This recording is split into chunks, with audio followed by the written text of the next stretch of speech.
함께해 주실 전문가분 소개해드리겠습니다. 오늘은요, R&D셋의 조민기 전문위원님과 함께하겠습니다. 안녕하세요, 위원님. 네, 안녕하세요. R&D셋의 조민기 전문위원입니다.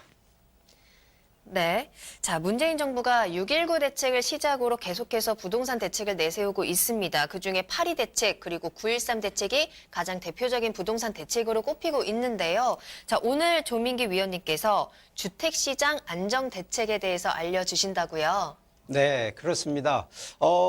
최근 2017년 8.2 대책이나 2018년도 8.13 대책이 역대에서도 가장 강력한 규제 정책이었는데, 과연 이 주택시장에 어떠한 영향이 있었느냐, 상당히 지금 그 시장 자체의 영향력이 상당히 파급 효과가 있었거든요. 그래서 오늘의 이제 이슈 시그널, 자, 바로 영상부터 보시겠습니다.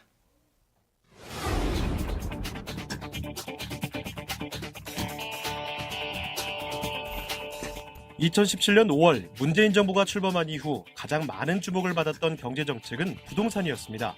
지난 2017년 8.2 부동산 대책을 시작으로 지난해 9.13 부동산 대책까지 문재인 정부는 부동산 안정화를 위한 규제 강화 기초를 유지해왔는데요. 강력한 부동산 정책으로 부동산 시장은 안정되었을까요? 2017년 8월 2일 정부는 역대급으로 평가되는 부동산 대책을 내놨습니다.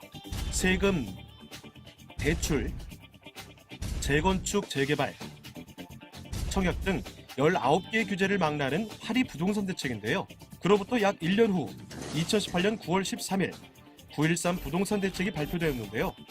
끝을 모르고 상승하는 집값을 잡기 위한 역대급 고강도 대책으로 세제, 금융, 공급 대책 등 다방면으로 시장에 영향을 미치며 부동산 시장을 크게 위축시켰습니다. 이런 시기일수록 부동산 시장의 흐름과 방향을 고려한 투자 전략과 절세 전략을 세워야 하는데요. 정부의 부동산 정책에 따른 나의 부동산 자산에는 영향이 없을까요? 보유한 부동산 어떻게 구성해야 할까요? 정부 정책 분석부터 절세 전략, 부동산 포트폴리오 구성까지 하나하나 확실히 알려드리겠습니다. 지금 시작합니다. 네, 영상 먼저 봤는데요. 자, 이 최근 부동산 시장의 그 파급 효과, 실제적으로요, 이 가격이라든가 또 거래량 상당히 많이 좀 급감을 하고 있었던 부분입니다. 자, 이 부분은요, 전체 부동산 시장 얘기가 아니고요, 바로 이 주택 시장인데, 자, 그렇다 그래서 이 정부의 강력한 규제 정책이나 실제 이런 시장에 좀 요동이 와도 자, 이럴 때일수록 좀 슬기로운 투자에 대한 전략을 가지고 접근하시면 좋은데, 자, 제가 그래서 오늘 한번 이 정책과 관련된 틈새, 바로 이 틈새 전략에 대한 얘기로 한번 좀 설명을 드려보겠습니다. 자, 하나 이제 그 법규 기준으로 한번 좀 보니까, 지금 2017년도 8.2 대책, 아주 강력한 대책인데, 자, 첫 번째가 이 다주택자들한테 적용되는 결국 세금. 자, 이 양도세가 기본적으로 이 2주택과 3주택에 이 보유하고 계신 분들이 결론은 이 세율을 중과세 기준으로 추가로 더 세금을 내야 된다. 이게 지금 솔직히 강력한 규제 중에 또 하나고요. 자, 또 하나가 지금 이 양도세 소득에 따른 부분, 우리가 보통 피부로 좀 느끼기가 좀 어려운 부분이, 그래서 한번 이런 이제 금액적으로 직접 돈을 얼마나 세금을 더 내는지 한번 좀 따져보니까 양도 차액, 양도 표준 과세 기준으로 차익이 1억 원이 발생했을 때 이 법이 바뀌기 전까지만 해도 약 한 1,100만 원 정도의 세금. 자, 그런데 법이 바뀌고 나서는 약 한 3,800만 원대의 세금을 내야 된다는 부분. 거기에 또 3억 원 이상, 최고 세율이 양도 차액이 5억 이상이 최고 세율 42%가 일반 세율로 적용되는데 거기에 2주택인 경우는 10%, 또 3주택인 경우 같은 경우에는 20%가 추가되다 보니까 벌써 금액적으로 주택을 많이 보유하신 분 입장에서는 세금을, 특히 양도소득에 대한 부분도 만만치 않게 낸다. 그래서 이런 부분이 솔직히 좀 많이 부담이 되겠고요. 자, 여기에 주택시장이 단순한 또 이제 세금도 중요하지만 지금 현재 이 가격대, 특히 가격 상승률이 많은 부분이 주택 재개발과 재건축인데, 자, 이 부분에서도 실제 제한이 들어가 있습니다. 자, 그중에 첫 번째가 바로 이 분양권 전매입니다.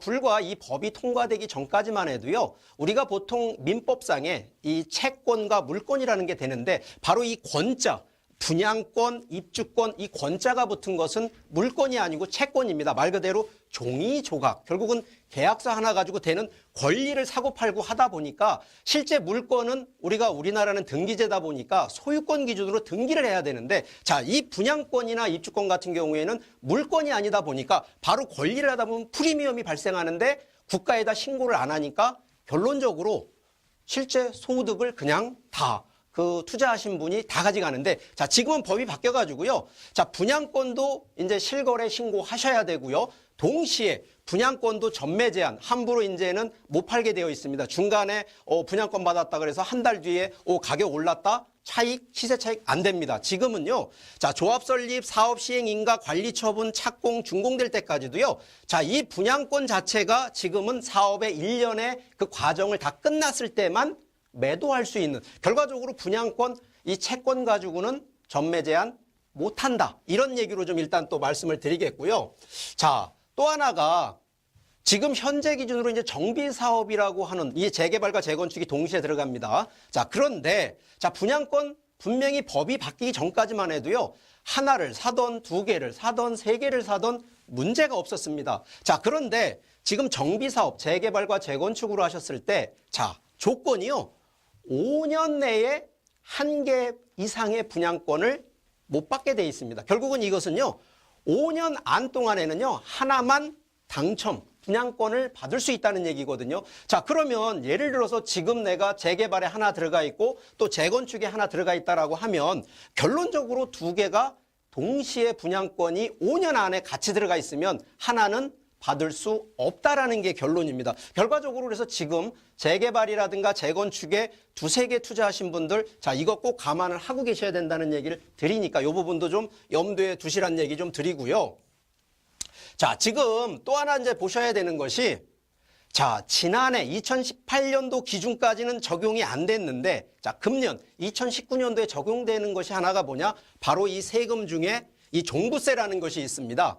자, 종합부동산세는요, 이 말 그대로 좀 쉽게 얘기하면 부자세입니다. 그냥 본인이 나는 재산이 부동산을 많이 보유하고 있기 때문에 나는 부자입니다 해서 국가에서는 당신 부자니까 세금을 내세요 하는 게 종합부동산세인데 자, 이거 종합부동산세 자, 지금 상당합니다. 하나가 고가주택 세율 인상했죠. 또 다주택자, 3주택자 이상의 조정 대상자, 2주택자에도 또 추가 과세가 또 되죠. 그리고 금년부터요. 이 해당 이제 세금을 보통 보유세는 재산세와 이런 종부세가 있는데 자, 이 기준이 뭐냐면 공시지가였거든요. 자, 그런데 종부세는 이제 공시지가도 상승을 했지만 공시지가가 아니라 공정시장가액이라 그래서 자, 금년도 같은 경우에는 85%입니다. 자, 내년 기준으로는 90%가 되고요. 그래서 점차 연 단위로 보면 향후에는 100%까지 공정시장가액을 맞추겠다라는 것. 결론은 부동산 중에 주택을 많이 보유하신 분들 상당히 조금 세금에 대한 부분 고민하셔야 된다는 얘기를 일단 이제 결론적으로 말씀을 드리겠고요. 자, 여기 다주택자 자체에서 이 결론은 이러한 규제 지역 안에 투자를 하신 분들은 이제부터는 좀 슬기롭게 대처를 좀 하셔야 되는데 자, 그 부분에 대해서 제가 이제 좀 얘기를 좀 드릴게요. 자, 첫 번째 이제 양도소득에 대한 부분은 뭐 주택수를 좀 줄이는 방법이 원칙이고요. 자, 종부세 같은 경우에 절세를 하는 방법은 자, 부동산 시장이 우리가 주택 시장만 있는 게 아니라 딱 세 가지입니다. 자, 주택 시장이 있고 토지 시장이 있고 또 일반 상업용 시장이 있습니다. 자, 이게 국가에서 정해놓은 기준이 있는데 그 커트라인이 뭐냐? 주택 같은 경우에는 2주택 같은 경우 2주택 이상이시면 공시지가 기준으로 6억 원 이상을 갖고 있는 분들은 종부세 대상. 토지 같은 경우는 5억 원, 공시지가 기준으로 5억 원 이상을 보유하신 분들 공시지가 종부세 대상. 또 하나 또 상업용 같은 경우에 합산해서 가져가는 분들이 결국은 이 부분이 좀 틀렸습니다만 이 부분이 실제는 80억입니다. 자, 그래서 결과적으로 일반 상업용 또 이런 건물 이런 부분을 갖고 계신 분들은 80억, 공시지가 80억 이상이면 종부세 대상이시기 때문에 자, 결론은 이 커트라인, 국가가 정해놓은 커트라인에서 자, 토지가 5억이고 주택이 6억이고 여기가 80억이라 그러면 자, 같은 자산을 분배하고 있을 때 이게 포트폴리오 구성이라고 하는데 가능하시면 금액을 분산을 하셔서 가능하면 이 커트라인의 미만으로 맞추신다 그러면 종부세 안 내시는 분도 있습니다. 그래서 여러분들이 종부세 너무 걱정하시고 벌벌 우리가 뭐 규제 정책이라 그래서 걱정하신다 아니다라는 얘기 좀 꼭 좀 드리니까 그런 부분 좀 이해하시고요.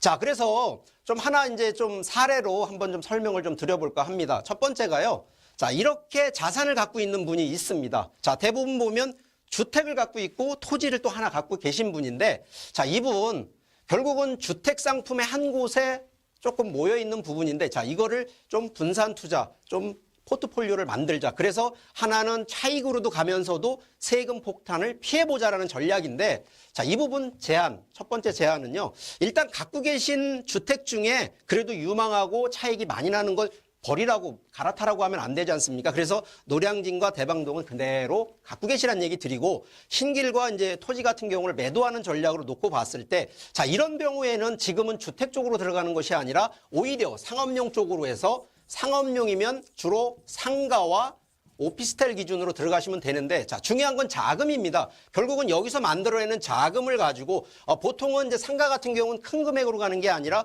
한 3억 원대 플러스 오피스텔 같은 경우는 한 2개 정도에서 1억 원대 하시면 한 2억 원대로 들어가시고요. 자, 투자 기간은 기본적으로 상가 같은 경우에는 5년에서 7년을 가져가시라는 얘기 드리고요. 자, 오피스텔은 임대 수익이긴 하지만 약간의 차익을 놓고 본다 그러면 3년에서 5년 정도를 놓고 보시라는 이런 전략으로 좀 제안을 드리고, 자, 기본적으로 두 번째 제안을 드린다 그러면 요게 이제 같은 내용 같지만 실제는 자금을 좀 더 만드는 구조거든요. 자, 이런 기준에서는 오히려 투자 상품을 좀 한 곳으로 모이자. 자, 그런 경우가 뭐냐? 통건물이 있습니다. 자, 통건물은 아까 상업용처럼 일반 건물 큰 게 아니라 보통 한 3층에서 5층 정도 되는 주택과 건물을 위주로 하는데, 자, 이게 좋은 점이 뭐냐?